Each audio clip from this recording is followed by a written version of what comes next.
They study you. They watch how you respond to pressure. They test your boundaries like an architect tests the weight-bearing walls of a building. And when they find the weak spot, the place where you bend, where you apologize, where you explain yourself, they drive straight through it every single time. You've felt it before. That moment when someone says something designed to knock you off balance. And instead of standing still, you scramble. You explain, you defend, you overclarify. And the more words you offer, the smaller you become. Here's what manipulators understand that most people don't. Your reaction is their currency. They don't want your agreement. They don't even want to win the argument. They want your energy. They want to see you flustered, off-center, trying to prove yourself. Because every time you react, you hand them the blueprint to your emotional architecture, and they will use it to control you. So, what's the one thing that makes manipulators genuinely afraid? It's not aggression. It's not a clever comeback. It's not even walking away. It's this: calm, unshakable non-reaction. When someone throws chaos at you and you respond with stillness, not suppression, not avoidance, genuine stillness, it terrifies them because they have no idea what to do next. I call this the Stonewall Protocol. It's not about becoming cold. It's about becoming unreadable. When you're unreadable, you can't be manipulated because manipulation requires prediction, and prediction requires reaction. Remove the reaction and their entire playbook falls apart. Let me show you how this works. A manipulator says something designed to trigger you. Maybe it's a passive-aggressive comment. Maybe it's a subtle insult disguised as a joke. Maybe it's them questioning your intelligence, your worth, your decisions. The old you would have responded, explained yourself, gotten defensive, tried to make them understand. But the new you pause. You let the silence hang. You look at them with eyes that say, I heard you. I'm choosing not to engage. And then, this is critical, you redirect. Anyway, what were you saying about the meeting tomorrow? That's it. No explanation, no defense, no emotional charge. Just a calm, almost boring redirection. This drives manipulators insane because you've given them nothing. No fuel, no fear, no proof that their words landed. You've made their attack irrelevant. And there is nothing a manipulator hates more than being irrelevant. Now some of you are thinking, but won't they just escalate? Yes, sometimes they will. And here's what you need to understand. When a manipulator escalates, they're revealing how desperate they are for your reaction. Escalation is not a sign of their power. It's a sign of their panic. This is where most people break.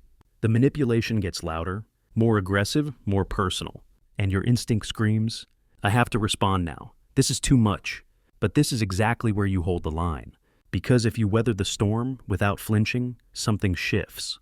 The manipulator realizes, maybe for the first time, that their usual tactics don't work on you, that you are not a building they can knock down, that you are made of different material. Let me give you the 3 pillars of the Stonewall Protocol. Pillar 1, control your breath. This sounds simple because it is. When someone triggers you, your breathing gets shallow. Your heart rate spikes. Your body prepares for fight or flight. But here's what most people don't realize. You can interrupt this entire cascade with one slow breath. Before you respond to anything, take one breath that is deliberately slow, in through the nose, out through the mouth. This resets your nervous system and buys you the 2 seconds you need to choose a response instead of being hijacked by a reaction. Pillar 2, the neutral acknowledgement. This is your verbal armor. When someone says something designed to provoke you, respond with something devastatingly boring. Okay, I hear you. Interesting. Noted. No emotion, no defensiveness. No invitation for more. Just acknowledgement that they spoke. That's all they get. You might be wondering, won't this make me seem weak? No, it makes you seem controlled. And control is the highest form of social power. Think about it. Who do you respect more? The person who erupts at every insult, or the person who receives the insult, pauses, and calmly moves on like it was nothing? The second person communicates something profound. Your words cannot touch me. I am operating on a different level. Pillar 3, the strategic exit. Sometimes the most powerful thing you can say is nothing, and then leave. Not storming off, not making a dramatic exit, just a calm, natural departure. I have to take this call. I'm going to grab some water. I'll let you think about that. And then you simply remove yourself. This is devastatingly effective because you're communicating. I will not stay in a space where manipulation is the currency. You're not running, you're curating your environment. There's a difference. Now here's what happens over time when you practice this. Manipulators start avoiding you. Not because you threatened them, not because you fought them, but because you stopped being fun to manipulate. You became boring to their game, and boring is the death of manipulation. I want you to think about something. Every manipulator you've ever encountered has one thing in common. They chose you. Out of all the people they could have targeted, they chose you. Why? Because at some point, you showed them you were reactive. You showed them that pressure makes you explain yourself, that criticism makes you crumble, that guilt makes you comply. But here's the beautiful truth. You can unlearn every single one of those patterns.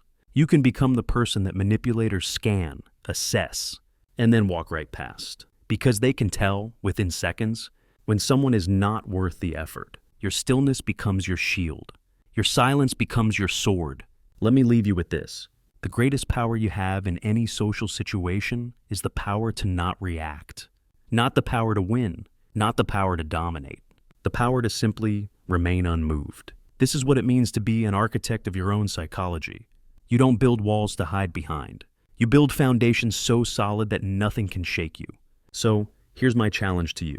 This week, when someone tries to bait you, when someone says something designed to trigger an emotional response, I want you to try the Stonewall Protocol. Breathe, acknowledge neutrally, redirect or exit, and pay attention to what happens next. Pay attention to the confusion on their face.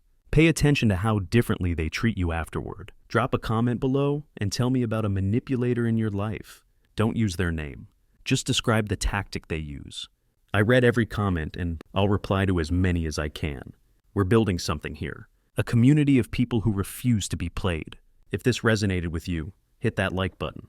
It helps more people like us find this channel. Subscribe if you want to continue learning the quiet strategies that change everything. And remember, build your life silently.